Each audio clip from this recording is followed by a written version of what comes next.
Now, let's take a look at this guy. This man is my business coach. His name is Dan Sullivan.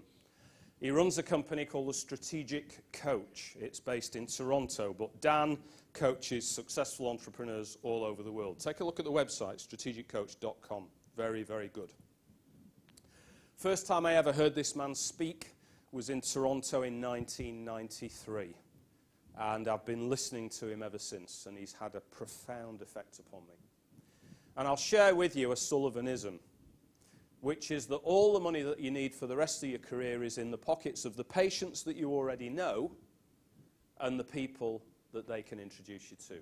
All the money that you need for the rest of your career is in the pockets of the patients that you already know and the people that they can introduce you to. Let me demonstrate what I mean by that, and in order to carry out this demonstration, I'm going to need two things. First thing I'm going to need is a volunteer table to take part in a small, brief experiment.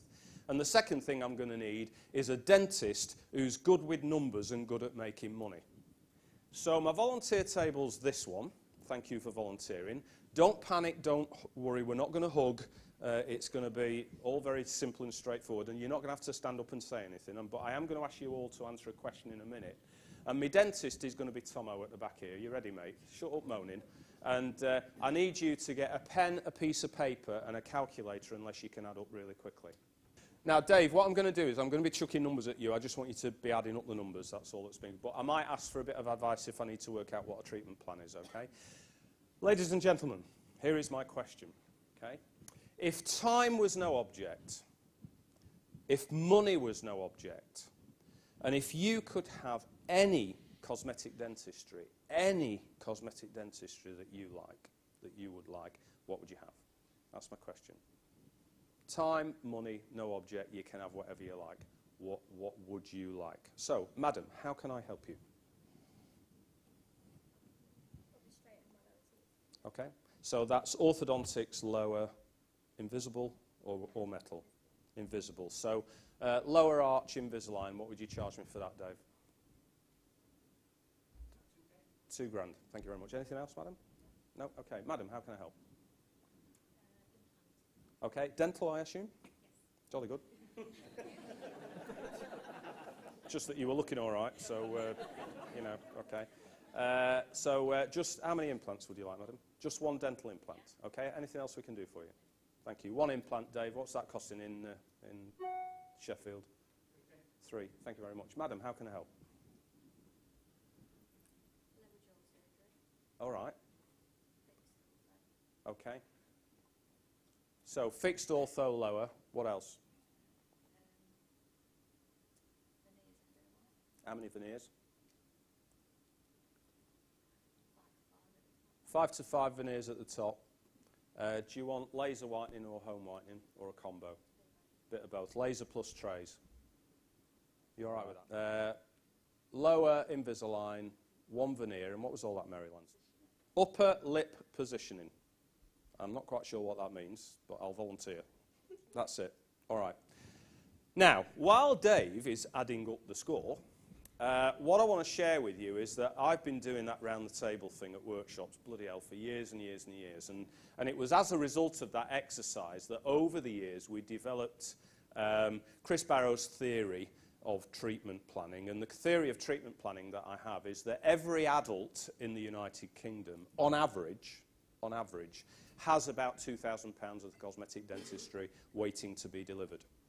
Now, I'll talk about the waiting to be delivered in a minute. Now, you can already tell that we're going to be above average here, and that's a very interesting reason why, which I'll come back to in a minute.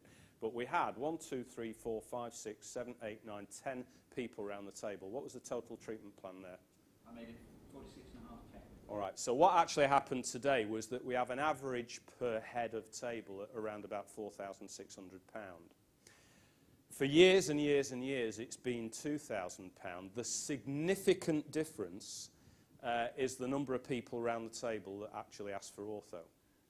And it is very significant because what seems to have happened is that in the last couple of years, adult orthodontics has gone from, as it were, nowhere to suddenly become a very, very hot topic and a hot talking point. We'll be talking later on in the day about search engine optimization.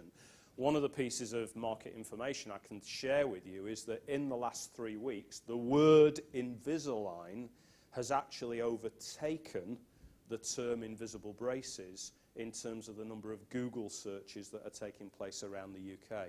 So there's a very interesting thing going on, which is that Invisalign indirectly are becoming a recognised brand in the mind of the public. And that, of course, is because GDPs are talking it up as opposed to orthodontists. Because if you say to an orthodontist, Invisalign, they'd set up a fiery cross and say it's the work of the devil and they'd try and burn you in a wicker man.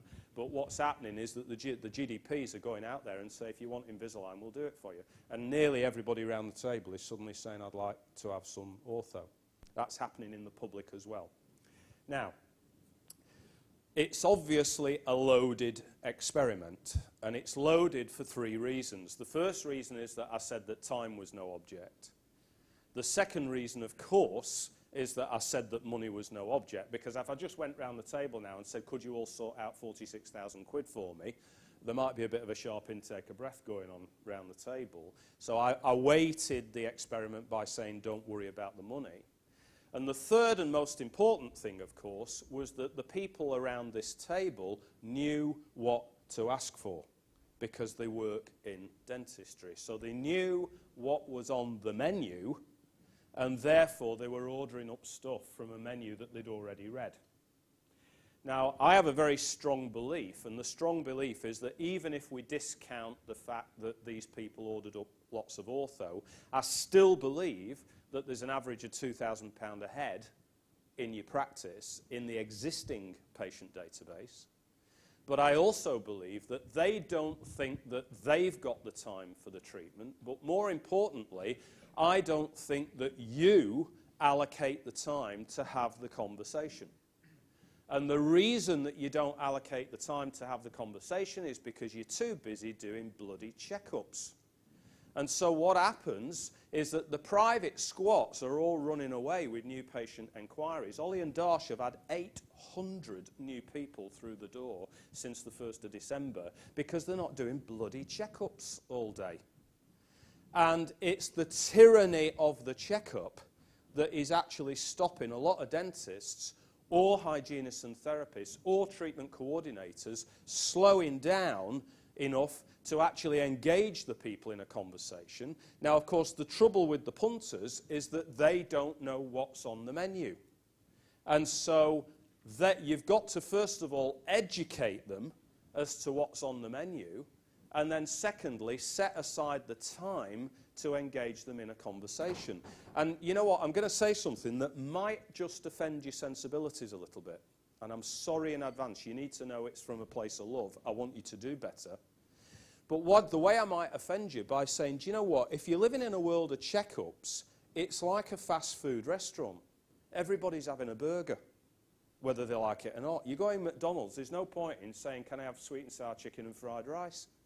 You're having a burger because we haven't got time to start cooking Chinese food. Whereas if I go into a 5-star restaurant, what's going to happen is that I'm going to be presented with a menu and I'm going to be given the time to read it and to make my choices as to what it is that I actually want.